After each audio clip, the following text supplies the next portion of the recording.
Hi everybody, I'm Essence, and today I wanted to talk to you about my spiritual journey that I'm on. It's more like a path of self-discovery. I want to get closer and connect with my inner essence, my inner being, if you will. I decided to go on a spiritual journey because I have really been living with a lot of fear, self-doubt, just not a lot of respect and love for myself. And I really didn't know that I was dealing with these issues. And I just decided to start meditating, and all these things just started to come up. And I'm just like, whoa, it's more going on here than I even knew about. And I first touched on this journey a few years ago when a friend gave me the book, The Power of Now. And I read a little bit of it. I didn't read the whole book. It was very deep. But the pieces that I took away, number one was, you are not your mind, which said to me that I didn't have to live with that inner tormentor that follows me along everywhere I go every day, that says, you know, you're a loser, you're never gonna make it. That was a big relief, because I thought that I had to listen to that person and that person was a part of me, but that voice is not me. It's not a part of me. It's just a negative voice that lives within us all, but we don't have to listen to that person. So I was very aware of that for a while, and then somehow I just got sucked back into the negativity, and all of that went out the window. Then I watched the movie The Secret, and for years I watched it every few months, but then I decided that it's not gonna work for me. You know, I can't attract things. And then more recently, I said, I am attracting things into my life. I'm just attracting all the things that I don't want into my life. And in one of my classes that I just took, it said you have to acknowledge the fact that you have attract everything that's gone right or wrong into your life. You have to accept and acknowledge that you attract it.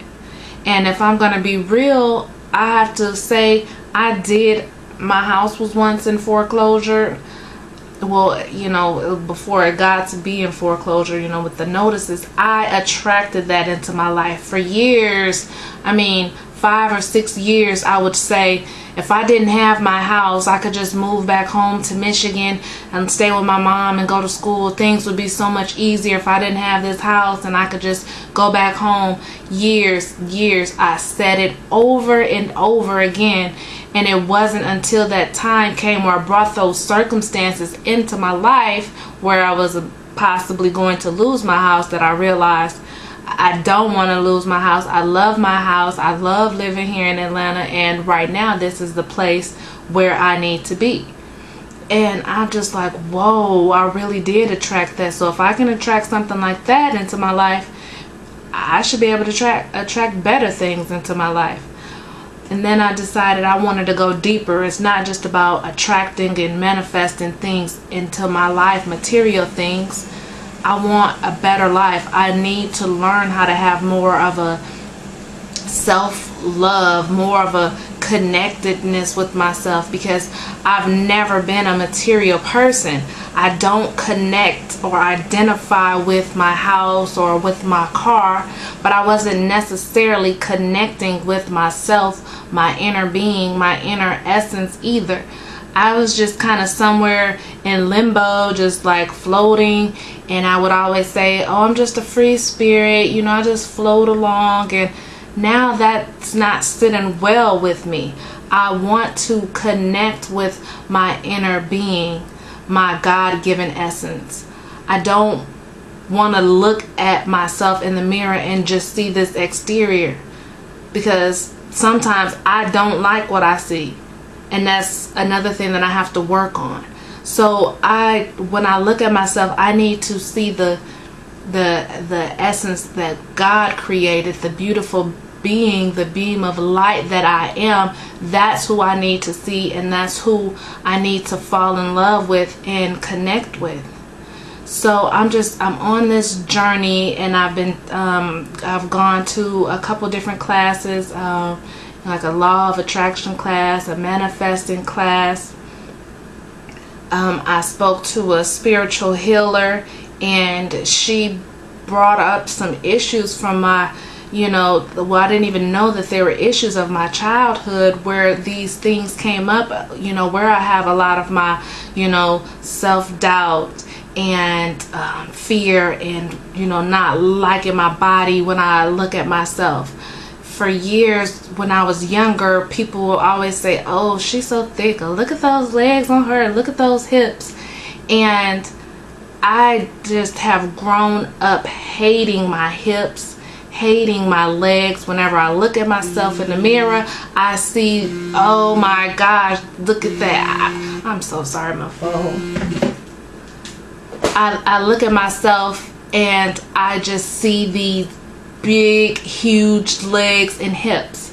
And even when I'm at my smallest weight, like what I am now, that's what I see. I see big legs, and I didn't really know where this self-loathing came from of my body, but now I know it's just those childhood things. And I know the people that said those things to me, they didn't mean anything by them, but I still carry that with me, and I have to learn how to release those old pains that live within me, so that I'm not carrying around these negative thoughts about me and about my body.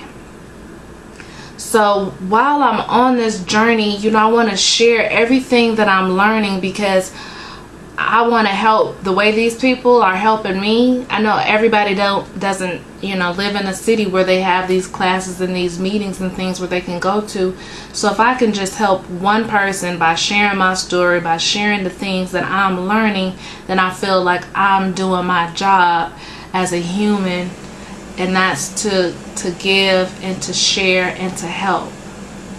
So follow me on this journey. Please leave comments. Feel free to email me, and look for my next few videos.